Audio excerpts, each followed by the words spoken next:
बिस्मिल्लाहिर्रहमानिर्रहीम। Hello students, आज हम फिज़िक्स के इंट्रोडक्शन को समझने की कोशिश करेंगे और फिर उसके बाद नेक्स्ट जो है टॉपिक्स आपकी बुक के उनको लेके चलेंगे।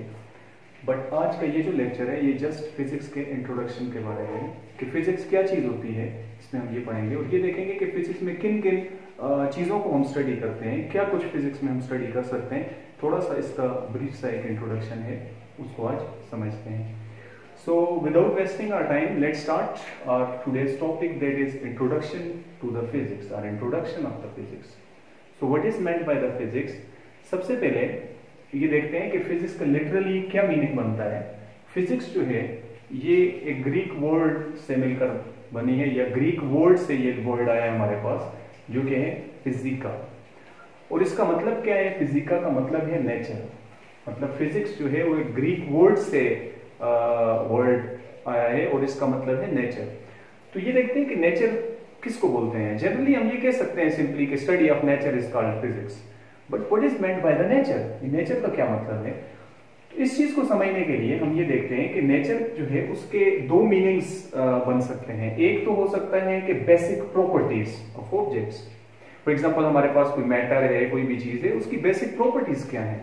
और दूसरा मीनिंग इसका बनता है कि natural world means natural world. So nature के दो मीनिंग्स बनते हैं generally, one is basic properties and second one is natural world.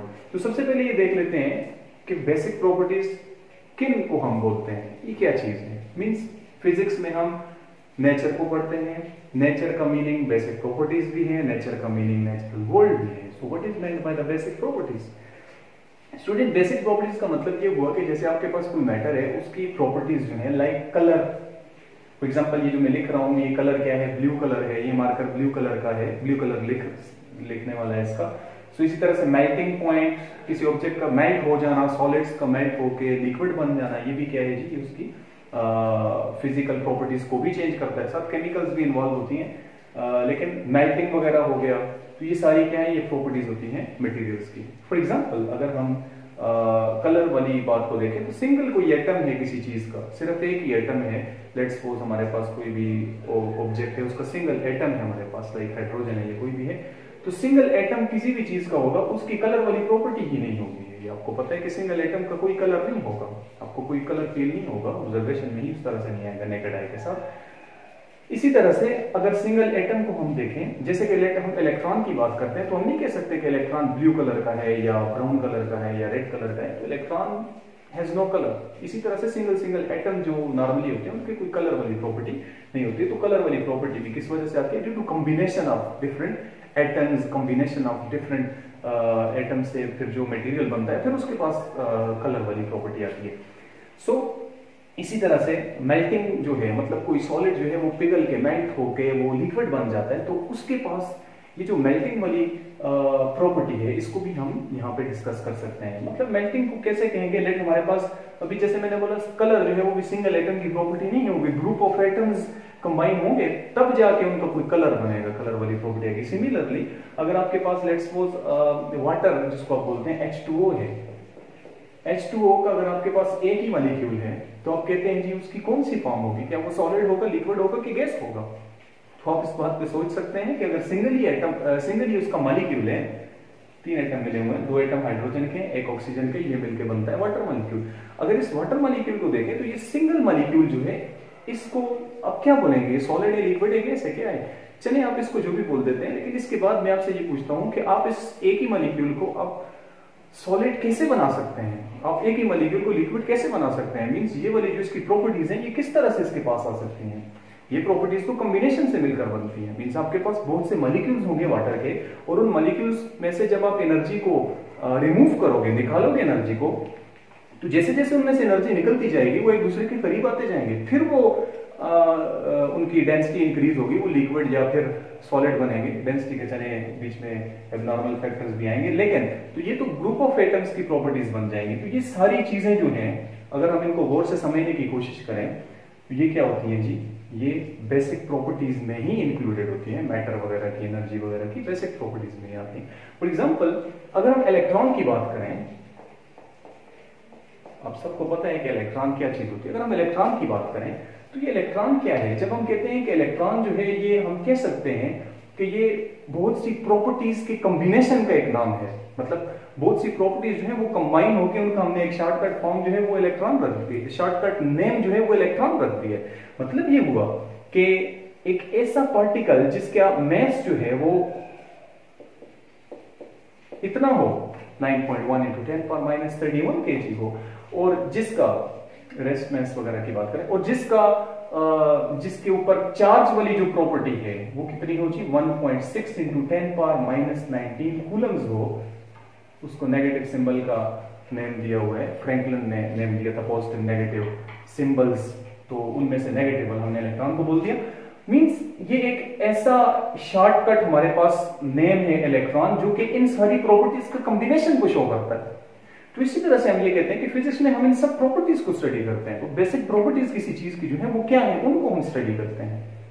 So what is meant by physics? Physics comes from the Greek word physika which means nature. What is meant by nature? Nature के दो meanings हैं जी। एक है basic properties. Basic properties किसको बोलते हैं, इसको थोड़ा सा हमने समझने की कोशिश की है, तो ज्यादा इस पे डिस्कस नहीं करते हैं, लेकिन आप इसको समझ चुके होंगे कि what is meant by the basic properties of the object. Second जो मीनिंग बनता है हमारा नेचर का, वो है जी नेचुरल वर्ल्ड। नेचुरल वर्ल्ड किसको बोलते हैं? जो हमारी नेचुरल वर्ल्ड है इसी को नेचुरल वर्ल्ड बोलते हैं। इसको यूनिवर्स भी बोल सकते हो।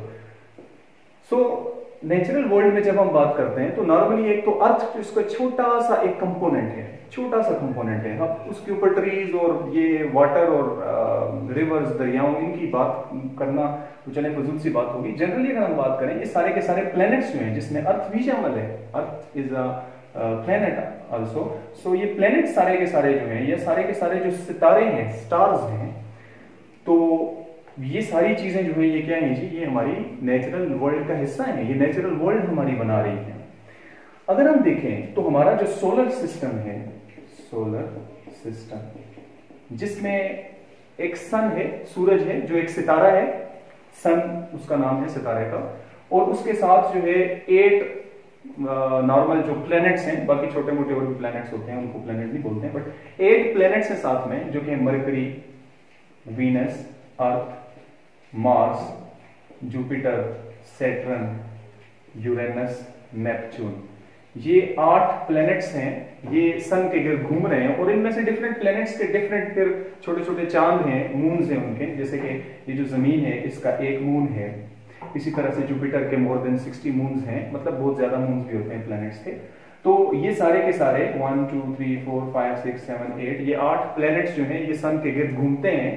तो ये उनके या साथ में उनके मून्स भी, ये सारा का सारा सिस्टम जो बनते हैं इसको हम बोलते हैं सोलर सिस्टम है। तो सिंपली आप इसको याद भी रख सकते हैं कि सन से दूर डिस्टेंस के लिहाज से सीक्वेंस में इनको याद रखना चाहें तो आप बोलेंगे एम, वेम, जे, सन। तो इनका नाम Mercury, Venus, Earth, Mars, Jupiter, Saturn, Uranus, Neptune, ये 8 प्लैनेट्स सूरज के गिर्द घूम रहे हैं अपने सैटेलाइट्स या अपने मून्स के साथ। इस सिस्टम को, छोटा सा जो सिस्टम है इसको हम बोलते हैं, ये क्या है, सोलर सिस्टम है। अब ये जो सोलर सिस्टम है इसमें अगर आप गौर करें तो सूरज जो है ये सबसे बड़ा कंपोनेंट है सोलर सिस्टम का। सूरज जो है ये सोलर सिस्टम का सबसे बड़ा कंपोनेंट है। तो मतलब ये हुआ कि सोलर सिस्टम का सारा मैस तकरीबन सूरज का ही मैस है, हम ये कह सकते हैं। Means more than 95 97 around about 98% से भी ज्यादा ही होगा, आप इसको कंफर्म कर सकते हैं। तो बहुत ज्यादा परसेंटेज मैस की जो है, ऑलमोस्ट हम 98-99% भी कह सकते हैं इसको। मैं 98 लिख देता हूं, आप इसको कंफर्म भी कर लेना एग्जैक्टली। सो ऑलमोस्ट 98% और 99% ऑफ द सोलर सिस्टम का मैस जो है वो सिर्फ सन का मैस है। तो इसलिए हम ये कह सकते हैं कि सूरज बहुत बड़ा है as compare to these planets. जो स्टार जो है ये बहुत बड़े होते हैं नॉर्मली, कुछ स्टार सूरज से छोटे भी होते हैं, कुछ इससे बड़े भी होते हैं। तो ये जो स्टार्स हैं जिनमें रिएक्शंस नॉर्मली होते हैं, जो नॉर्मल स्टार्स होते हैं और उनमें हमें एनर्जी मिलती है, इनको हम स्टडी करते हैं। फिर जो ऑब्जेक्ट्स बड़े बड़े जो स्टार्स के अराउंड घूमते हैं जिन्हें हम प्लैनेट्स बोलते हैं, जो कि मैंने ये 8 प्लैनेट एक सोलर सिस्टम के आपको गिन के बताए हैं, तो प्लैनेट्स वगैरह को हम स्टडी करते हैं। इसी तरह से ब्लैक होल्स वगैरह जो है ये रिसेंटली डिस्कवर हुआ था कुछ टाइम पहले, आपको पता होगा। डिस्कवर मीन्स इसका एक इमेज लिया गया था, इमेज जो होता है जो प्रोग्रामिंग वगैरह करके उससे इमेज बनाया गया, वो इमेज लिया गया ब्लैक होल का। इसी तरह से वर्म होल्स वगैरह ये अभी तक डिस्कवर नहीं हुए, लेकिन इससे पहले ब्लैक होल का भी कॉन्सेप्ट ही था थियोरेटिकल, लेकिन आपको पता है कि वो उसका इमेज मिला मींस कि वो एग्जिस्ट कर रहा है, प्रैक्टिकली ये कंफर्म हो चुका है। तो इसी तरह मैं भी कभी ना कभी हमें वार्म होल का भी कुछ आइडिया हो जाए, तो अभी तक ये डिस्कवर नहीं हुए हैं। जैसे कि आपको पता है कुछ पार्टिकल्स जिनको हम टैकियंस बोलते हैं, ये भी अभी तक डिस्कवर नहीं हुए, लेकिन थ्योरेटिकली ये इनका कॉन्सेप्ट मिलता है हमें। ये ऐसे पार्टिकल्स होते हैं जिनके बारे में ये कहा जाता है कि ये स्पीड ऑफ लाइट से ज्यादा तेज मूव करते हैं।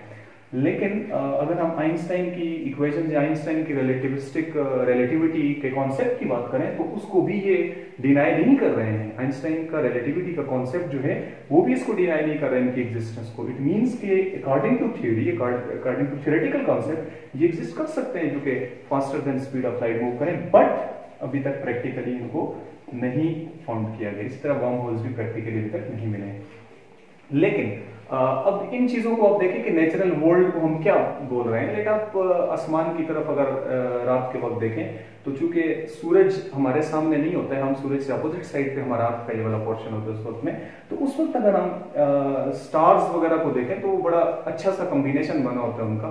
तो उनकी मोशन को आप ऑब्जर्व करें कि वो आपको मूव करते हुए ऑब्जर्व होंगे। अगर आप 2-3 घंटों बाद स्काई की ऑब्जर्वेशन करें तो आपको ऐसा फील होगा कि जो पैटर्न्स आपने पहले देखे थे थोड़ी देर बाद वो कहीं और चले गए होंगे। तो इसका क्या मतलब है? क्या सितारे इतना तेजी से चल रहे हैं कि रात में वो घूम के उधर चले जाते हैं, या ये अर्थ की मोशन की वजह से हमें फील होता है? क्या ये सितारे जो मोशन करते हैं आपको फील होते हैं? क्या ये साउथ से नॉर्थ की तरफ चलते आपको फील होते हैं, या आपको नॉर्थ से साउथ या ईस्ट से वेस्ट या वेस्ट से ईस्ट की तरफ आपको चलते दिखाई देते हैं? तो ये आप को मैं चले नहीं बताता हूँ, आप खुद ही इसकी ऑब्जर्वेशन कर रहे हैं। आपको सूरज के साथ उनका कंपैरिजन करना मिलेगा, आपको ऑलमोस्ट सेम ही मिलेगा। तो आप इसको देख सकते हैं, एक आध दिन रात को आप बैठें और 2-4 घंटे अपने जो है कीमती वक्त में से उनको यूज करें और देखें कि ये किस डायरेक्शन में मूव करते हैं और फिर ये क्यों मूव कर रहे हैं, ये भी चीज आप देख सकते हैं। तो अगर आपने इस लेक्चर को देखा तो उसमें आप कमेंट सेक्शन में बता सकते हैं कि ये किस डायरेक्शन में मूव कर रहे हैं और किस वजह से मूव करते हुए आपको फील होता है। खुद तो उनकी मोशन आप वो वाली ऑब्जर्व नहीं कर रहे होते हैं। सो ये सारी चीजें जो इसी तरह स्पेस टाइम के कॉन्सेप्ट जो है इनको भी हम यहीं पे नेचुरल वर्ल्ड में ही स्टडी करते हैं। तो ब्लैक होल होता क्या है? ब्लैक होल अगर हम इसको बिल्कुल आसान लफ्जों में बोले तो हम कह सकते हैं ये एक डेड स्टार होता है। एक सूरज से जरा बड़ा सितारा आप ले लें तो उसका मैस काफी ज्यादा होगा, लेकिन जब उसमें रिएक्शन स्टॉप हो जाएंगे तो उसकी वो जो एनर्जी जो है वो एकदम से डाउन हो जाएगी और वो कूल डाउन हो जाएगा, और कूल डाउन होके वो उसका साइज क्या होगा, कॉन्ट्रैक्ट होके बहुत कम हो जाएगा, और उसकी वजह से उसकी ग्रेविटेशनल फील्ड स्ट्रेंथ बहुत स्ट्रांग हो जाएगी। अब उसके करीब कोई भी चीज आएगी वो उसे अपनी तरफ अट्रैक्ट कर लेगा। लाइट भी उसके पास है, उसे अट्रैक्ट कर लेगा। मींस ब्लैक होल का मतलब ये नहीं कि इसका कलर ब्लैक होता है या ये कोई होल होता है, ऐसा सीन नहीं है। ये जस्ट एक स्टार, बड़ा स्टार जो है वो डेड हो जाता है जब, तो बड़ा स्टार, बड़े साइज का स्टार जो है तो वो छोटा ऐसे साइज में कन्वर्ट हो जाता है और फिर उसमें सारी चीजें अट्रैक्ट होने लगती हैं उसकी तरफ। लाइट भी उससे वापस नहीं आती and we can not observe it in a natural way. उसके लिए स्पेशल टेक्निक्स यूज की जाती हैं जो यूज करके उसका इमेज लिया गया, तो इसको हम ब्लैक होल बोलते हैं। जो कि इमेज लिया गया वो M87 गैलेक्सी जो है उसमें बहुत बड़ी गैलेक्सी और बहुत बड़ा ब्लैक होल था, उसका इमेज लिया गया। इस तरह से वार्म होल असल में ये थ्योरेटिकल कॉन्सेप्ट्स हैं, हाइपोथेटिकल कॉन्सेप्ट्स हैं। तो ये ऐसे रीजन्स होते हैं स्पेस टाइम में, हो सकता है कि हों ऐसे रीजन्स जो है उनका कॉन्सेप्ट है कि जहां से आप, ऐसा हो सकता है आपको पता है कि फास्टेस्ट चीज इस यूनिवर्स में जो है वो स्पीड ऑफ लाइट है, और जो कि लाइट की स्पीड जो है वो 30 करोड़ मीटर पर सेकंड है और 300,000 किलोमीटर पर सेकंड आप उसको देख सकते हैं। तो 30 करोड़ मीटर पर सेकंड जो है ये स्पीड ऑफ लाइट है। तो ये फास्टेस्ट चीज है, लेकिन अगर आप इस यूनिवर्स में इंटर स्टेलर डिस्टेंसेस को देखें वो बहुत ज्यादा है, उसमें million billions of light year, इससे भी बहुत बड़ी यूनिट आपको पार्सेक वगैरह ये यूज करनी पड़ती है, डिस्टेंस की यूनिट बहुत ज्यादा दूर होते हैं ये। तो उसके लिए आप अगर लाइट की बात भी करें तो ये भी बहुत स्लो है उनके रिस्पेक्ट में। तो वार्म होल का कॉन्सेप्ट ये है कि इस स्पेस टाइम में कुछ जगह ऐसी होती हैं जहां पे स्पेस टाइम जो है वो कर्वेचर जो है वो वर्क होता है। चलिए इसको इतना हमने पढ़ा नहीं, इसको डिस्कस ऐसे नहीं करते, लेकिन उसमें ऐसे पॉइंट्स होते हैं कि जहां पे लेट्स सपोज आपने यहां से चल के यहां तक आना है, लेट्स यहां से ए पॉइंट से चल के आपने बी पॉइंट तक नॉर्मल वे में आना है, तो लाइट को भी अगर यहां से चल के यहां पे आए तो लेट्स सपोज लाइट को million billion trillions of years लग जाए, लेकिन आपके लिए यहाँ पे एक शॉर्ट सी जगह जो है वो बनी हुई होगी कि यहाँ से अगर आप डायरेक्टली इधर एंटर हो जाए तो विद इन नो टाइम आप बी पॉइंट पे पहुंच जाएंगे। इसको बोलते हैं, ये क्या है जी, ये कॉन्सेप्ट वार्म होल का कॉन्सेप्ट है। सो ये थ्योरेटिकल सा कॉन्सेप्ट है। तो ये सारी चीजें जो है ये हम नेचुरल वर्ल्ड में इंक्लूड होती हैं और इनको हम स्टडी करते हैं। सो क्या बोला हमने अभी तक? हमने कहा कि फिजिक्स का मतलब बेसिक प्रॉपर्टीज या नेचुरल वर्ल्ड होता है। तो बेसिक प्रॉपर्टीज का क्या मतलब बना या नेचुरल वर्ल्ड का क्या मतलब बना, इसको हमने देखा। तो ये जो नेचुरल वर्ल्ड है इसको दूसरा नाम हमने दिया जी, ये क्या है? ये यूनिवर्स इसको हम बोल सकते हैं। यूनिवर्स में एक मेन जो टर्म यूज होती है ऑब्जर्वेबल यूनिवर्स, वो यूनिवर्स जो कि क्या है? ऑब्जर्वेबल है। अगर हम ऑब्जर्वेबल यूनिवर्स की बात करें तो ऑब्जर्वेबल यूनिवर्स में ये चीजें शामिल नहीं है, means dark matter, dark energy, ये चीजें ऑब्जर्वेबल यूनिवर्स में शामिल नहीं है। ये थोड़ी बहुत अभी इतनी अंडरस्टूड कंप्लीटली नहीं है, मिस्ट्रीज टाइप चीजें हैं, तो अभी तक इनको साइंटिस्ट ने कंप्लीटली अंडरस्टैंड नहीं किया है। डार्क मैटर, डार्क एनर्जी जो है ये अगर देखें तो टोटल मैटर एनर्जी का 96% जो है ऑलमोस्ट ये डार्क मैटर एनर्जी बन जाता है, जिसका हमें कुछ खास पता ही नहीं है। तो मींस ये चीजें हम नहीं स्टडी कर रहे फिलहाल। इसके अलावा जो है ऑब्जर्वेबल यूनिवर्स जिसकी हम बात कर रहे हैं वो अलग है इससे। सो 96% तक ऐसी चीजें हैं जिनका हमें कुछ पता ही नहीं। उसके अलावा जो बच जाते हैं वो नॉर्मल मैटर एनर्जी की बातें हम वो करते हैं, बीच में एंटी पार्टिकल्स वगैरह आ जाएंगे। सो नॉर्मल मैटर जो है वो बहुत स्मॉल फ्रैक्शन है टोटल यूनिवर्स का, उसको हम ऑब्जर्वेबल यूनिवर्स में पढ़ रहे हैं। ऑब्जर्वेबल यूनिवर्स में क्या बन जाएगा? अगर आप देखें तो आपने देखा एक सोलर सिस्टम जो है, तो एक सोलर सिस्टम में एक स्टार जो था हमारा सन, तो इसी तरह से अगर हम गैलेक्सी की बात करें, गैलेक्सी की बात करें तो एक गैलेक्सी में राउंड अबाउट 10 पावर 11 स्टार्स होते हैं। तो एक गैलेक्सी में 10 पावर 11 स्टार्स होते हैं। इस पूरी यूनिवर्स में राउंड अबाउट 10 पावर 11 गैलेक्सीज हैं। So this universe contains 10 power 11 galaxies. तो अगर आप इसको सिंपली जरा सॉल्व करें तो इसका मतलब ये हो गया कि observable universe is equal to 10 power 11 galaxies round about and 1 galaxy is equal to 10 power 11 stars. तो यहां से हम इस बात को मैं लिख लेता हूं कि ऑब्जर्वेबल यूनिवर्स का टोटल मास अगर हम इस लिहाज से कैलकुलेट करना चाहें, ऑब्जर्वेबल यूनिवर्स का मास कैलकुलेट करना चाहें, तो चूंकि इसमें 10 पावर 11 क्या है जी? गैलेक्सीज हैं, 10 पावर 11 लिख दिया। फिर हर गैलेक्सी में 10 पावर 11 स्टार्स हैं, अप्रोक्सीमेशन की बेस पे कर रहे हैं। फिर हर स्टार का मास अगर हम मास ऑफ सन जितना ही ले लें, सिर्फ जस्ट अप्रोक्सीमेट कर रहे हैं, जो कि अराउंड अबाउट 10 पावर 30 है, 1.9 into 10 पावर 30 किलोग्राम्स है, तो किलोग्राम्स में ये आपको mass of the whole observable universe मिल जाएगा। ठीक है, तो ये कितना बनते हैं? अब बेसिस सेम है, पावर जेड हो जाएंगी, तो 11 11 22 22 प्लस 30 ये राउंड अबाउट 52 बन जाएगा।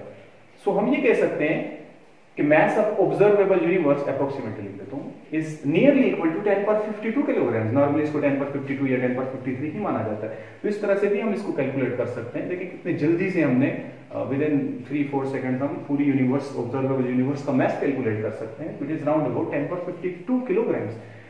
तो ये जो ऑब्जर्वेबल यूनिवर्स है इसको भी हम, इस सारे को हम फिजिक्स में स्टडी करते हैं, इसकी फिजिकल प्रॉपर्टीज को स्टडी करते हैं। सो फिजिकल यूनिवर्स को हम यहाँ पे स्टडी करेंगे। और जनरली अभी तक जो हमने देखा, हमने ये कहा कि ये सारी चीजें जो बेसिक प्रॉपर्टीज हो गई या पूरी की पूरी यूनिवर्स या वर्ल्ड हो गई, इसको स्टडी करते हैं। इट मींस के फिजिक्स जो है ये बहुत वास्ट सब्जेक्ट है। मतलब ये हुआ कि फिजिक्स में हम मैटर सारा का सारा यूनिवर्स का जो है नॉर्मल, ये डार्क मैटर, डार्क एनर्जी की बात को हम एक्सक्लूड कर रहे हैं, निकाल रहे हैं बीच में से, उसके अलावा मैटर नॉर्मल। सो मैटर हो गया, एनर्जी हो गई, इनका रिलेशन वगैरह ये चीजें हम डिस्कस करते हैं। यही हमारी स्टडी ऑफ फिजिक्स कहलाती है। सो अगर हम फिजिक्स को थोड़ा सा ब्रीफली डिफाइन करना चाहें कि फिजिक्स की डेफिनेशन क्या बनेगी, एक स्टेटमेंट अगर हम बनाना चाहें तो वो क्या बनती है, तो वो यहाँ पे मैंने लिखी है कि it is the study of the physical properties of the matter, energy and their inter relationship और देयर म्यूचुअल रिलेशनशिप। मतलब ये हुआ कि फिजिक्स में हम फिजिकल प्रॉपर्टीज मैटर की, एनर्जी की और इनके रिलेशनशिप को हम स्टडी करते हैं। मैटर क्या चीज है? मैटर एनर्जी का रिलेशनशिप नॉर्मली अगर हम देखें क्वांटम मैकेनिक्स लेवल की बात अगर हम करें तो आइंस्टाइन ने रिलेटिविटी वगैरह के कॉन्सेप्ट, मॉडर्न फिजिक्स के कॉन्सेप्ट की अगर हम बात करें तो आइंस्टाइन ने ये मैटर और एनर्जी की कन्वर्जन का फैक्टर हमें बताया हुआ है, इक्वेशन बताई हुई है, जिससे मैटर एनर्जी आपस में रिलेट भी हो रहे हैं और इनका रिलेशन हमें मिल रहा है, इनका इंटर कन्वर्जन का फैक्टर हमें मिल रहा है। सो अगर कोई मैटर एनर्जी में कन्वर्ट हुआ तो उससे m इंटू सी स्क्वायर एनर्जी आपको मिलेगी, या एनर्जी को मैटर में कन्वर्ट करें तो कितना मैटर मिलेगा वो यहां से हम निकाल सकते हैं। इसका मतलब ये हुआ कि फिजिक्स में हम पूरी यूनिवर्स को स्टडी करते हैं, मींस फिजिकल यूनिवर्स को स्टडी करते हैं। तो फिजिकल यूनिवर्स में physical properties of matter, energy and the relationship आता है। मैटर क्या चीज है? मैटर आपको पहले से भी पता है कि मैटर जो है it is anything that has mass and that takes up space. हर वो चीज जिसका कुछ मास हो और जो कुछ जगह को घेरे उसको हम क्या बोलते हैं, मैटर बोलते हैं। अब लाजमी नहीं है, यहाँ पे जो पॉइंट मैंने लिखा है, लाजमी नहीं है कि मैटर जो है वो एटम से मिलकर बना हुआ हो। मतलब ये हुआ कि अगर हम सॉलिड की बात करें, लिक्विड्स की बात करें, गैसेस की बात करें, वो तो ठीक है, वो एटम से मिलकर बने हुए हैं। अगर हम सॉलिड की बात करें तो उसमें एटम जो है वो क्लोजली पैक्ड होते हैं। लिक्विड्स की बात करें तो एटम्स थोड़े दूर दूर हो जाते हैं। गैसेस की बात करें तो रिलेटिवली लिक्विड से भी एटम्स क्या होते हैं, दूर होते हैं। लेकिन अगर हम प्लाज्मा की बात करें, जो कि आपने 9th में पढ़ा भी है, तो प्लाज्मा की अगर हम बात करें तो प्लाज्मा में क्या होता है, उसमें न्यूक्लियस सेपरेट हो जाता है और इलेक्ट्रॉन सेपरेट हो जाते हैं, आयंस बन जाते हैं। मींस मैटर जो होता है वो नॉर्मल एटम्स की फॉर्म में आपको नहीं मिलता है, न्यूक्लियस और इलेक्ट्रॉन सेपरेट हुए होते हैं। इसी तरह से यहाँ पे मैंने जो एग्जांपल दी न्यूट्रॉन स्टार की, अगर हम न्यूट्रॉन स्टार की बात करें तो उसमें मैटर सिर्फ और सिर्फ न्यूट्रॉन की फॉर्म में होता है। मतलब उसमें कोई न्यूक्लियस भी नहीं होता है, उसमें इलेक्ट्रॉन, प्रोटॉन्स, ये चीजें भी नहीं होती हैं। होता क्या है, ये भी एक डेड स्टार ही होता है। तो स्टार्स जब डेड होते हैं तो वो डिफरेंट ड्वार्फ वगैरह, मतलब रेड जायंट या इस तरह से डिफरेंट वो चीजें जो है वो बन जाते हैं। उनमें से एक जो है वो न्यूट्रॉन स्टार, उनका एक फ्यूचर होता है कि वो न्यूट्रॉन स्टार बन जाते हैं। अब इसके ऊपर तो तफसील हम नहीं कर रहे, लेकिन सिंपली अगर देखें न्यूट्रॉन स्टार क्या है, तो इसमें ये होता है कि due to high pressure and due to huge gravitational strength, gravitational field बहुत ज्यादा होने की वजह से, उसके प्रेशर की वजह से इलेक्ट्रॉन्स और प्रोटॉन्स आपस में कंबाइन हो जाते हैं। और आपको पता है जब इलेक्ट्रॉन और प्रोटॉन कंबाइन होते हैं तो वो क्या बन जाते हैं, न्यूट्रॉन बन जाते हैं। मतलब न्यूट्रॉन्स ऑलरेडी हैं, इलेक्ट्रॉन्स और प्रोटॉन्स भी कंबाइन होकर क्या बन जाएंगे, न्यूट्रॉन बन जाएंगे। तो वो सारा का सारा मैटर जो है वो न्यूट्रॉन की फॉर्म में आ जाएगा। मतलब उसमें कोई न्यूक्लियस और ये इलेक्ट्रॉन उसके घूमने वाला, ये सिस्टम खत्म हो जाएगा। तो इसको बोलते हैं न्यूट्रॉन स्टार, कि एक स्टार ही होता है, लेकिन जब वो डेड होता है तो वो क्या होता है, उसके इंट्रैक्शन स्ट्रांग हो जाते हैं। जैसे अभी ब्लैक होल में हमने स्टडी किया था, इनमें साइजेस का डिफरेंस होता है कि ब्लैक होल के लिए स्टार का इनिशियल साइज कितना होना चाहिए और इसके लिए कितना होना चाहिए। उसमें ये होता है कि वो जो इलेक्ट्रॉन्स और प्रोटॉन्स है वो कंबाइन होकर वो भी न्यूट्रॉन्स बन जाते हैं। तो टोटल चीज क्या हो जाती है, न्यूट्रॉन ही न्यूट्रॉन्स होते हैं, मैक्सिमम न्यूट्रॉन मोस्टली होते हैं, उसको न्यूट्रॉन स्टार बोलते हैं। अब आपको पता है नॉर्मल जो हमारे पास एटम है उसमें मोस्ट ऑफ द स्पेस क्या होती है, रदरफोर्ड के मॉडल में केमिस्ट्री में हमने उसकी एक्सप्लेनेशन में पढ़ा होगा, तो उससे most of the space empty होती है। हम कह सकते हैं 99.9999% का भी ज्यादा तक 99.99% जो है ये स्पेस एटम में एम्प्टी होती है। अगर इस स्पेस को फिल कर दिया जाए तो एक और किस्म का मैटर बन जाएगा। यहाँ पे हम सिंपली न्यूट्रॉन स्टार की बात करते हैं, तो उसमें न्यूट्रॉन स्टार की जो डेंसिटी होती है वो नॉर्मल एटम्स की तरह की डेंसिटी तो अब नहीं हो सकती, क्योंकि एटम में तो बहुत सी जगह खाली होती है, न्यूट्रॉन स्टार में तो अब जगह खाली नहीं होगी। इसमें क्या होता है, इसमें ऐसे होगा कि इसकी डेंसिटी अगर आप अप्रोक्सीमेट करना चाहें तो तकरीबन न्यूक्लियस की डेंसिटी के बराबर तकरीबन बन सकती है। मतलब ये है कि अगर आप एक टीस्पून जो है जिसमें तकरीबन 5 मिलीलीटर अगर आप वाटर डालें तो 5 मिलीलीटर वाटर आएगा, या ग्राम में बोले तकरीबन 5 ग्राम ऑलमोस्ट उस पर पानी आ सकता है, 5 ग्राम सिर्फ। तो उस पर अगर न्यूट्रॉन स्टार का उसका आप वॉल्यूम लाएं तो न्यूट्रॉन स्टार की डेंसिटी इतनी हाई होगी कि वो तकरीबन 10 मिलियन टन बन जाएगा। मींस के एक जो चम्मच है 5 ग्राम या 5 मिलीलीटर जिस पे लिक्विड आता है तो उस पे आपको 5 मिलियन टन जो है ये न्यूट्रॉन स्टार का मैटर आ जाएगा। अब ये जो मिलियन होता है ये आपको पता है 10 लाख होता है, 10 लाख होता है, और टन खुद जो है ये 1000 kg होता है। तो मतलब 5 को 10 लाख से सॉरी 5 to 10 आप कुछ भी कह सकते हैं, 5 मिलियन टन और 10 मिलियन टन अप्रोक्सीमेटली, इतना इसमें डिफरेंस नहीं आएगा, बहुत बड़ी वैल्यू है। तो मिलियन मीन्स 10 लाख और टन मीन्स 1000 kg, तो इसको आप कन्वर्ट कर सकते हैं केजी में, बहुत बड़ी वैल्यू बनती है। मीन्स तकरीबन एक पहाड़ जितना आप कह सकते हैं, माउंट एवरेस्ट के जो बड़े पहाड़ हैं उस जितना इसका मैस बन जाएगा और फिर उसके लिहाज से वजन होगा। मतलब ये हुआ इस सारी ये वाली कहानी करने का मकसद ये था कि नॉर्मल जो हमारे पास मैटर है लाजमी नहीं है कि वो एटम्स की फॉर्म में हो सकता है उसमें कुछ सब एटॉमिक पार्टिकल्स जो हैं वही सिर्फ एक किस्म के पड़े हुए हैं। इस किस्म के मैटर को डीजेनरेट मैटर भी बोला जाता है। तो मे बी उसमें इलेक्ट्रॉन्स इकट्ठे हुए हैं या न्यूट्रॉन्स इकट्ठे हुए हैं, तो ये इस फॉर्म में भी हो सकता है मैटर। तो मैटर के होने के लिए एटम्स ही का होना ये मस्ट नहीं है। इसका मतलब फिर ये हुआ कि मैटर की जो स्टेट्स नॉर्मली बेसिक लेवल पे आपने पढ़ी, सॉलिड, लिक्विड, गैस और प्लाज्मा, यही नहीं है, इसके अलावा भी स्टेट्स ऑफ मैटर हो सकती हैं, जो कि ये है न्यूट्रॉन स्टार वाली स्टेट है। Like degenerate matter, quark gluon, Rydberg polaron, ऐसे बहुत सी स्टेट्स बनती हैं। अगर नॉर्मली भी हम देखें तो काफी स्टेट्स बनती है मैटर की। इसके ऊपर कभी कुछ एक और वीडियो हम बना लेंगे, एक और लेक्चर बना लेंगे कि स्टेट्स ऑफ मैटर जो है वो कितनी है और क्या कौन कौन सी स्टेट्स ऑफ मैटर है, उसके ऊपर थोड़ी सी हम एक लेक्चर बना लेंगे। सो मैटर जो है, matter means anything that has mass and that takes up space. एक इलेक्ट्रॉन है तो वो भी मास है उसका, और वो कुछ ना कुछ जगह तो घेरेगा। बहुत से इलेक्ट्रॉन्स को आप इकट्ठा कर लें तो जगह तो घेरेंगे। सो बहुत छोटा होता है इलेक्ट्रॉन, आपको पता है। फिर भी इसी तरह न्यूट्रॉन की बात करें, सो मैटर को हम स्टडी करते हैं फिजिक्स में। दूसरी चीज जो हम फिजिक्स में स्टडी करते हैं वो है जी energy. Energy means ability of an object to do the work. For example ये मार्कर जो यहाँ पे जमीन से हमने इतनी हाइट पे लिया हुआ है, अगर हम इसको देखें तो इसको मैं यहाँ से जब रिलीज करूंगा तो ये क्या करेगा, खुद मूव करके जाएगा। इसके रास्ते में कोई आया तो उसके ऊपर ये वर्क भी करेगा, मीन्स मूव भी कर रहा है तो ये क्या कर रहा है, वर्क कर रहा है। सो इसके पास क्या है, वर्क करने की एबिलिटी स्टोर हुई हुई है। मैं जस्ट इसको रिलीज करूं हाथ से तो ये वर्क करने लग जाएगा। मैंने फेंका नहीं इसको नीचे, जस्ट रिलीज किया है, ये वर्क करने लग जाएगा। इसका मतलब ये हुआ कि ये क्या कर रहा है, ये इसके पास वर्क करने की एबिलिटी पहले से स्टोर्ड है और उसे यूज करके ये वर्क कर रहा है। वर्क करने की जो एबिलिटी है उसको हम क्या बोलते हैं, एनर्जी बोलते हैं। इट मींस कि मार्कर के पास क्या चीज स्टोर्ड है, एनर्जी स्टोर्ड है। ये एनर्जी आपको पता है क्या है, पोटेंशियल एनर्जी, और ग्रेविटी की वजह से तो ग्रेविटेशनल पोटेंशियल एनर्जी। इसी तरह से आपके पास कोई रबर है, उसको आप खींचते हैं तो उसके अंदर भी एनर्जी स्टोर हो जाती है, और उसकी वजह से जब आप छोड़ेंगे तो वो भी क्या करेगी, वर्क करेगी। इट मींस कि रबर के पास भी क्या स्टोर हो जाएगी, जब उसको स्ट्रेच करेंगे एनर्जी स्टोर हो जाएगी, वो भी पोटेंशियल एनर्जी है पोजीशन की वजह से। इसको टॉपिक में देखेंगे कभी, उसको इलास्टिक पोटेंशियल एनर्जी बोलते हैं। So energy is the ability of an object to do the work. Last में हम तीसरी जो टर्म हमने यूज की यहाँ पे डेफिनेशन में जो फिजिक्स की, उसमें ये था कि म्यूचुअल रिलेशनशिप और इंटर रिलेशनशिप और relationship between matter and energy, इसको हम स्टडी करते हैं फिजिक्स में। तो एनर्जी और मैटर का क्या रिलेशन है।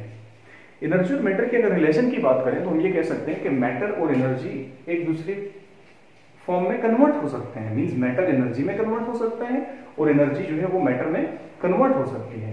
अब मैटर एनर्जी में कैसे कन्वर्ट हो सकता है, ये एनर्जी मैटर में कैसे कन्वर्ट हो सकती है, आपकी एफएससी में सेकंड पार्ट में टॉपिक्स हैं बताया, जिसमें पेयर प्रोडक्शन का एक टॉपिक है, जिसमें पेयर प्रोडक्शन में मैटर के दो पार्टिकल्स बनते हैं, पार्टिकल और एक एंटी पार्टिकल बनता है फ्रॉम एनर्जी, एनर्जी से मैटर बनता है। इसी तरह के पेयर एनिहिलेशन, जिसमें पार्टिकल और एंटी पार्टिकल जब जुड़ते हैं तो एनर्जी बन जाती है, टोटल खत्म हो जाती है। इसका मतलब ये हुआ कि मैटर एनर्जी में और एनर्जी मैटर में तब्दील हो सकते हैं। इसके ऊपर भी काफी डिस्कशन की जरूरत हो सकती है, लेकिन यहाँ पे जस्ट हम इंट्रोडक्शन लेके चल रहे हैं तो इसमें थोड़ा ज्यादा लेंथी हो जाएगा। तो ये चूंकि आपके टॉपिक्स आएंगे तो टॉपिक में ही इसको तफसील से डिस्कस करेंगे। नॉर्मली हम ये कह सकते हैं कि जब पार्टिकल और एंटी पार्टिकल, क्योंकि हर पार्टिकल के एंटी पार्टिकल होता है, जब कभी भी पार्टिकल और एंटी पार्टिकल आपस में मिलते हैं, कंबाइन होते हैं, तो वो क्या बन जाते हैं, टोटली एनर्जी में कन्वर्ट हो जाते हैं, डिस्ट्रॉय हो जाते हैं। So matter can be destroyed, we can say that matter destroy हो सकता है। वो जो पुरानी एक law of conservation of matter की बात है, जस्ट वो पूरी फिजिक्स में अप्लाई टोटली नहीं होती है। उसके लिए आपको law of conservation of matter और law of conservation of energy को कंबाइन करना पड़ता है, जिसमें हम law of conservation of mass energy बोलते हैं कि matter can be converted into energy, energy can be converted into matter, matter can be destroyed, energy can be destroyed. Energy जब मैटर में कन्वर्ट हो जाएगी तो एनर्जी तो नहीं रही ना, वो क्या होगी, डिस्ट्रॉय होगी। मैटर एनर्जी में कन्वर्ट हो जाएगा तो मैटर क्या होगा, destroy. Total matter plus energy of this universe can never be destroyed and it can never be created. Matter और एनर्जी तो एक दूसरे की फॉर्म्स हैं, हमने कहा वो तो एक दूसरे में इंटर कन्वर्ट हो सकते हैं। पार्टिकल और एंटी पार्टिकल मिलेंगे, लाइक इलेक्ट्रॉन और पॉजिट्रॉन, प्रोटॉन नहीं बोल रहा, पॉजिट्रॉन। पॉजिट्रॉन एक ऐसा पार्टिकल है जिसका मास इलेक्ट्रॉन जितना है। प्रोटॉन तो इलेक्ट्रॉन से 1836 और 1840 टाइम्स हेवियर है। इलेक्ट्रॉन जितना मास है पॉजिट्रॉन का, उसका चार्ज अपोजिट है, पॉजिटिव चार्ज है, उतना ही चार्ज है जितना इलेक्ट्रॉन का है। तो ये जब मिलते हैं तो ये क्या बना देते हैं जी, टोटली एनर्जी में कन्वर्ट हो जाते हैं। तो इस तरह से मैटर एनर्जी में कन्वर्ट होते हैं। फिर इसी तरह जब एनर्जी इलेक्ट्रोमैग्नेटिक रेडिएशन जो होती है, गामा रेज वगैरह, वो इंटरेक्ट करते हैं न्यूक्लियस के साथ, तो वो क्या बन जाते हैं, फिर पार्टिकल और एंटी पार्टिकल में कन्वर्ट हो जाते हैं। ये आगे टॉपिक्स में तफसील से हम पढ़ेंगे। मतलब ये हुआ कि फिजिक्स में हम मैटर के बारे में स्टडी करेंगे, एनर्जी के बारे में स्टडी करेंगे, और मैटर और एनर्जी के आपस में रिलेशनशिप के बारे में स्टडी करेंगे। और अगर हम इस रिलेशनशिप को देखने की कोशिश करें तो बहुत इंपॉर्टेंट ये आइंस्टाइन की E = mc² matter energy equivalence की इक्वेशन है, ये बहुत इंपॉर्टेंट है। ये हमें मैटर और एनर्जी का रिलेशनशिप बता रही है कि 1 किलो मैटर है, उससे हम एनर्जी बनाए तो कितनी एनर्जी बना सकते हैं, तो बहुत ज्यादा एनर्जी बन सकती है। बट उसके लिए जरूरी क्या है कि मैटर को कंप्लीटली एनर्जी में कन्वर्ट होना पड़ेगा। If matter is converted completely into energy तो उससे इतनी एनर्जी मिलेगी। ऐसा नहीं है कि आपने आग लगा दी किसी लकड़ी को तो आपके उससे इतनी एनर्जी मिलेगी। इट कैन नेवर हैपन कि आग लगा, क्योंकि आग लगाना जो है वो केमिकल रिएक्शन है, वो आप केमिस्ट्री में पढ़ते हो। यहाँ पे हम न्यूक्लियर रिएक्शंस की बात करेंगे, यहाँ पे हम पार्टिकल एंटी पार्टिकल्स के रिएक्शंस की बात कर रहे हैं, इसमें हम केमिकल रिएक्शन की बात नहीं कर रहे। उसमें तो कोई फ्रैक्शन में इस तरह से हो सकता है, ओवरऑल ऐसा आपको इस तरह से एनर्जी नहीं मिलेगी। तो ये जो एनर्जी मिलती है ये बहुत ज्यादा होती है as compare to the normal conversion of energy from one form to another form.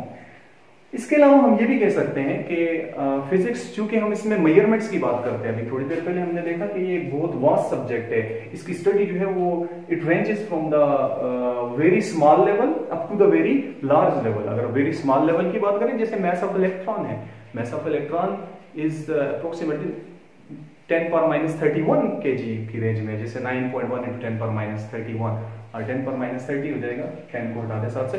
सो इतने छोटे स्केल से लेकर मास ऑफ द यूनिवर्स को अगर हम देखें, वो भी जस्ट ऑब्जर्वेबल यूनिवर्स की बात की, तो हमने बोला वो कितना है 10⁻52 kg राउंड अबाउट अप्रोक्सीमेटली। सो इतने बड़े स्केल को हम स्टडी करते हैं फिजिक्स में। So it is a very vast subject, और इन सब चीजों की मेजरमेंट्स की बात भी हम फिजिक्स में करते हैं। मतलब ये हुआ कि अब मास ऑफ इलेक्ट्रॉन कितना है, इसको किसी तरीके से मेजर करना तो है, किया होगा, लाजिम बात है, तभी तो बताया हुआ है। इसी तरह से जैसे मैंने ये मास आपको ऑब्जर्वेबल यूनिवर्स का बता दिया, ये एक शॉर्ट फॉर्म से एक तरीके से ये बता दिया कैसे कैलकुलेट करते हैं। आप ये भी सोचते होंगे कि जब आपको बताया जाता है कि एक सितारा इतने दूर है जी हमसे, billions of light years, millions of light years दूर है, तो उसका डिस्टेंस कैसे कैलकुलेट किया होगा। उसके लिए भी डिफरेंट मेथड्स होते हैं। One of them is parallax method.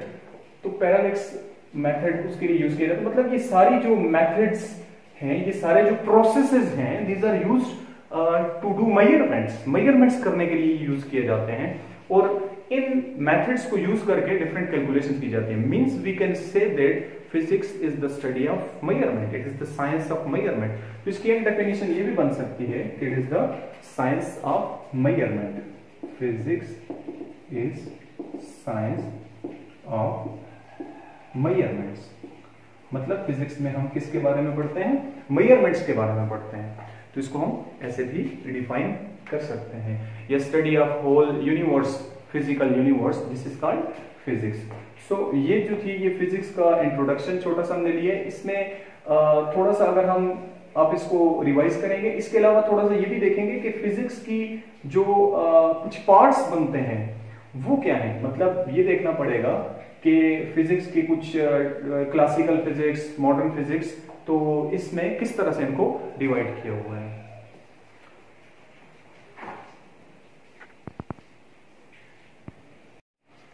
अच्छा, अभी हम फिजिक्स की क्लासिफिकेशन के बारे में पढ़ लेते हैं कि फिजिक्स के मेन कौन कौन से पार्ट्स बन सकते हैं। तो अगर बेसिकली देखें तो फिजिक्स के दो मेन पार्ट्स बनते हैं जिसमें इनको हम डिस्ट्रीब्यूट या डिवाइड कर सकते हैं। एक है जी क्लासिकल फिजिक्स और दूसरा है मॉडर्न फिजिक्स। मतलब ये कि फिजिक्स के दो मेन पार्ट्स हमने बनाए हुए हैं, एक क्लासिकल फिजिक्स और एक मॉडर्न फिजिक्स। क्लासिकल फिजिक्स किसको बोलते हैं, जनरली जो 20th सेंचुरी से पहले की फिजिक्स है उसको नॉर्मली हम क्लासिकल फिजिक्स बोलते हैं। और father of classical physics Isaac Newton को बोलते हैं। उन्होंने फिजिक्स में, क्लासिकल फिजिक्स में बहुत ज्यादा वर्क किया था। या इसको हम न्यूटोनियन मैकेनिक्स भी बोलते हैं। क्लासिकल मैकेनिक्स जो है न्यूटोनियन मैकेनिक्स भी बोलते हैं। तो एक पार्ट है फिजिक्स का बेसिकली क्लासिकल फिजिक्स और दूसरा है मॉडर्न फिजिक्स। अब जो मॉडर्न फिजिक्स है वो 20th सेंचुरी या उसके बाद की जो सारी की सारी फिजिक्स है मेनली उसको हम मॉडर्न फिजिक्स बोलते हैं। और उससे पहले की जो फिजिक्स है उसको हम क्या बोलते हैं, क्लासिकल फिजिक्स बोलते हैं। अब मॉडर्न फिजिक्स के फिर दो मेन पार्ट्स बन सकते हैं, क्वांटम मैकेनिक्स और एक रिलेटिविटी। क्वांटम मैकेनिक्स रिलेटेड होते हैं छोटे छोटे पार्टिकल्स होते हैं, लाइक एटॉमिक लेवल पे जो इलेक्ट्रॉन, प्रोटॉन, ये पार्टिकल्स हो गए, इनसे रिलेटेड चीजें जो होती हैं उनको हम स्टडी करते हैं। मतलब इलेक्ट्रॉन जो है उसके मोशन को हम डिस्कस करेंगे, इलेक्ट्रॉन पार्टिकल है, फिर उसकी वेव लाइक जो प्रॉपर्टीज हैं उनको भी डिस्कस करेंगे। Means wave like properties of the sub atomic particle जो है उनको भी हम डिस्कस करते हैं क्वांटम मैकेनिक्स में। और रिलेटिविटी में हम किसको डिस्कस करते हैं, जो पार्टिकल्स बहुत हाई वेलोसिटी के साथ मूव कर रहे हो उनको हम स्टडी करते हैं रिलेटिविटी में। अगर ये जो क्वांटम मैकेनिक्स और रिलेटिविटी है, मतलब क्वांटम मैकेनिक्स में मैंने आपको क्या बोला कि इसको बोलते हैं कि जो छोटे पार्टिकल्स, स्मॉल पार्टिकल्स हैं, उनके पार्टिकल नेचर और साथ ही साथ उनकी वेव नेचर या वेव लाइक बिहेवियर जो है उसको हम स्टडी करते हैं। क्वांटम मैकेनिक्स में उनके मोशन को स्टडी करते हैं। रिलेटिविटी में क्या होता है, हाई स्पीड मूविंग ऑब्जेक्ट्स को हम स्टडी करते हैं और इसमें एक टर्म यूज होती है रिलेटिविस्टिक स्पीड। रिलेटिविस्टिक स्पीड क्या होती है, ऐसी स्पीड ऑब्जेक्ट की जो कि स्पीड ऑफ लाइट के साथ कंपेरेबल हो, मतलब स्पीड ऑब्जेक्ट की काफी ज्यादा हो। स्पीड ऑफ लाइट के साथ कंपेरेबल होने का मतलब है काफी ज्यादा स्पीड हो ऑब्जेक्ट की। नॉर्मली हम ये कह सकते हैं 1/10 of the speed of light, या इससे ज्यादा हो तो ये काफी हद तक कंपेरेबल होती है, बहुत ज्यादा कंपेरेबल हो जाएगी स्पीड ऑफ लाइट के साथ। इसको हम रिलेटिविस्टिक स्पीड बोलते हैं। So 1/10 of the speed of light are greater, this is normally called relativistic speed. अब इन चीजों को अगर हम देखें तो इनके लिहाज से अगर हम मजीद सब डिवाइड करें फिजिक्स के स्टडी ऑफ फिजिक्स को, तो उसके टोटल 4 पार्ट्स तकरीबन बन जाएंगे। एक हम कहेंगे कि नॉन रिलेटिविस्टिक हो, नॉन रिलेटिविस्टिक हो मतलब रिलेटिविस्टिक स्पीड ना हो, यानी ऑब्जेक्ट जो है स्लो स्पीड पे मूव कर रहे हो, उन ऑब्जेक्ट्स की बात हम यहां पे करेंगे। और साथ में बोला क्लासिकल फिजिक्स, मींस ऑब्जेक्ट का साइज भी जो है वो क्या हो, थोड़ा वो साइज बड़ा हो, वो माइक्रो लेवल पे ना हो, वो सब एटॉमिक लेवल पे ना हो। ये हमने इसको शॉर्टली देखा है क्योंकि क्लासिकल फिजिक्स जो है उसमें हम स्लो स्पीड मूविंग ऑब्जेक्ट्स को देखते हैं और बड़े ऑब्जेक्ट्स को स्टडी करते हैं। जैसे न्यूटन के टाइम की अगर हम बात करें तो उस टाइम पे छोटे छोटे पार्टिकल ये तो डिस्कवर ही नहीं हुए थे, लाइक इलेक्ट्रॉन, प्रोटॉन, न्यूक्लियस, ये चीजें तो डिस्कवर ही नहीं हुई थी उस वक्त तक। एटम का भी अच्छा सा कॉन्सेप्ट नहीं था, डाल्टन ने भी कॉन्सेप्ट उस वक्त तक नहीं दिया था क्योंकि डाल्टन भी उसके बाद आए थे, न्यूटन के बाद में हुए थे। सो हम ये कह सकते हैं कि क्लासिकल फिजिक्स का मतलब ये हो कि बड़े बड़े ऑब्जेक्ट को हम स्टडी करते हैं, लाइक अर्थ, मून हो गया, इसी तरह से आपको जो नजर आने वाले ऑब्जेक्ट्स हैं, मार्कर हो गया, बाल हो गई, इनके मोशन को, ट्रेन, कार, इनके मोशन को स्टडी करते हैं। तो नॉन रिलेटिविस्टिक का मतलब ये हो गया कि स्लो मूविंग ऑब्जेक्ट्स हैं, इनकी स्पीड ऑफ लाइट के साथ कंपेरेबल नहीं है, बहुत स्लो मूव करने वाले ऑब्जेक्ट्स हैं। क्लासिकल फिजिक्स का मतलब ये हो गया जरा बड़े ऑब्जेक्ट्स हैं। सो स्लो मूविंग ऑब्जेक्ट्स को हम स्टडी करते हैं और जो बिगर ऑब्जेक्ट्स होते हैं उनको स्टडी करते हैं। जैसे मैंने आपको मिसाल दी, आप क्रिकेट खेलते हैं तो उसमें बाल का मोशन जो है इसको आप स्टडी करने लग जाएं जी, ट्रेन के मोशन को स्टडी करने लग जाएं, गाड़ी वगैरह इनको स्टडी करें। इसी तरह से अर्थ की जो मोशन है इनको आप स्टडी करें। अर्थ की मोशन काफी ज्यादा भी है वैसे, 30 किलोमीटर पर सेकेंड जो है, 30 किलोमीटर पर सेकेंड मीन 30,000 मीटर्स पर सेकेंड। एक सेकेंड में 30,000 मीटर जो है ये तय करती है लाइट, जो कि सन के गिर्द मूव करी, ये वाला मोशन जो है। सो 30,000 किलोमीटर पर सेकेंड इसकी स्पीड है अर्थ की अराउंड द सन। और अगर इसकी स्पीड अराउंड इट्स एक्सिस हम बात करें तो वो भी 450, अराउंड अबाउट 450 to 460 आप कह सकते हैं, 450 मीटर्स पर second. This is revolution speed of earth. Revolution speed of earth mean speed of earth around the sun, जो मोशन है उसकी स्पीड है। And this is rotation speed of earth, earth की रोटेशन की स्पीड है, जिसकी वजह से डे एंड नाइट आता है, रोटेशन की वजह से, रेवोल्यूशन की वजह से सीजन वगैरह थोड़े चेंज होते हैं। So non relativistic means slow moving objects, classical means bigger objects हैं, इनकी स्टडी को हम नॉन रिलेटिविस्टिक क्लासिकल फिजिक्स बोलेंगे। सेकंड जो पार्ट है वो क्या है जी, नॉन रिलेटिविस्टिक क्वांटम मैकेनिक्स।